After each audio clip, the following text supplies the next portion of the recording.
Welcome to Daily Steps from One Extraordinary Marriage, where we outline simple steps that you can take to have the ultimate marriage adventure. I'm Tony DeLorenzo, your co-host, along with my beautiful wife, Elisa. In today's show, we answer the question, how can I get my spouse more comfortable with public displays of affection?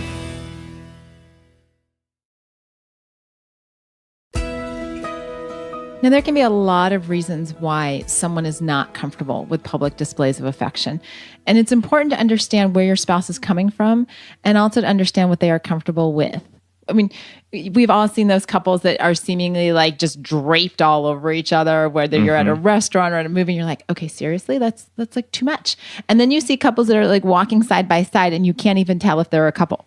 Right. And most people fall somewhere in the middle of that. But every person individually, you each have your own comfort level. Right. And a lot of that has to do with how were you raised?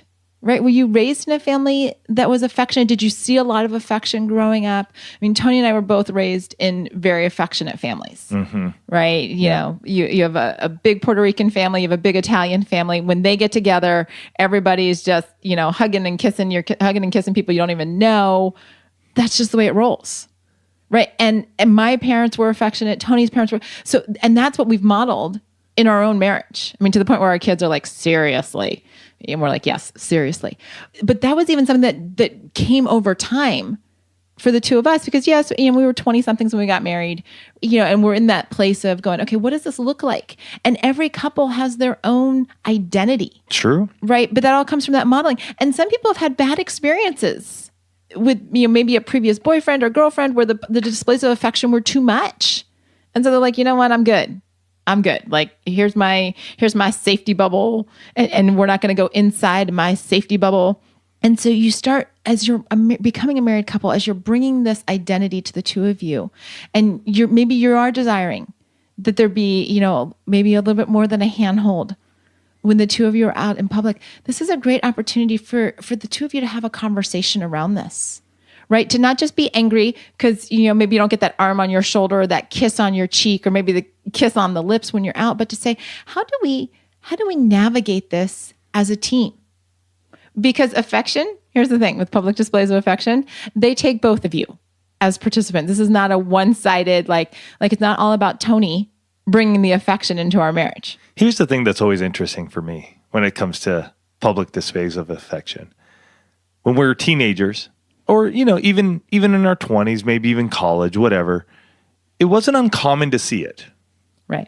It just wasn't. I mean, and again, I'm in my mid-40s now. So, but in our high school even, you saw the couples. You knew who they were. They were holding hands. They were hugging. They were kissing. It may not have been on campus, but it may have been like right on the sidewalk across from campus. You know, and even in college. Right. I remember that. And it's interesting you bring this up because I feel like as we've gotten older in our circles, you don't see it. You just don't. And I don't know the answer to that and why that may happen. I just find that very interesting. And we go to a lot of parties, we go to a lot of functions, and I just think about that. I'm like, you don't see somebody just like off in the corner making out. Okay, well, I think that's because it's not like when you're a teenager and you're in the corner making out, you're like, this is the only place I can do it because I'm not home and mom and dad can't see me. So I think that's a little bit more with the whole making out thing. Okay, but even so, I don't see a ton of folks holding hands, arms around each other. It's just an interesting observation as we discuss this to go, wow, I'm really blessed that we do that. We make sure to hold hands. We make sure to at least even be arm in arm. I'm not saying we're going down the street or you're going to find us, you know, somewhere here in San Diego making out. That's probably not going to happen. Yeah, that's probably not going to happen. And yet knowing that, hey, when we are out holding hands, you know, we do hug each other, you know, in a restaurant or something of that nature. You know, we'll be close. We'll even sit on the same side of a bench when we're out at restaurants. Because we like to not just sit across from each other, but we want to be touching each other next to each other while we're having dinner.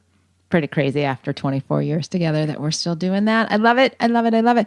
But for those of you that's not where your marriage is, right? Now we need to start having the conversations. What is it that you desire from your spouse? And not be thinking, I mean, maybe the desire is to, you know, when we're out in public, I want like a full on kiss, like in the middle of the square. Okay. That may be the dream. But here's the thing. If your spouse is not there, then we need to start with what are those baby steps, right? What are those baby steps? And understanding your spouse. What are they able to give? Where can the two of you meet each other so that needs are being met? And I think even one of the best questions you could probably ask your spouse, how was the public displays of affection shown in their home growing up? I think that would answer a huge question because like Elisa shared early on, that we both came from bigger families, mine Italian, hers Puerto Rican. It wasn't uncommon to go to some event, a wedding, a communion, of whatever it was going on, and you would seriously see people you hadn't seen in years, and you would give them a hug, you'd give them a kiss on the cheek. That was expected of us as kids growing up. And then, like she said, seeing our parents have that affection as we were growing up, and even as we've gone through the years of marriage. I mean, I just remember seeing my parents kiss and hold hands and all of that fun stuff before my dad passed. That impacted me, and it has impacted me. So I think that question of just, what did that look like in your household when you were growing up? And there's so much to that question, because what did it look like? And what are you comfortable with? And what is the next step for us? Because affection, it's a way of connecting. And so when you look at it as not like I don't need you draped all over me, but I want to know that we're connected when we're out. I want to know that you see me. I want to know that you value me. How can we as a team, because remember, anything that we talk about here on Daily Steps, anything pertaining to your marriage is all about the two of you being a team. So how can we take the next step in our affection as a team? We'd love to hear your questions. So send us an email to dailysteps@oneextraordinarymarriage.com. And in the subject line, put Daily Steps question. We'll answer it here for you. For more help in this area of your marriage, check out oneextraordinarymarriage.com/coaching.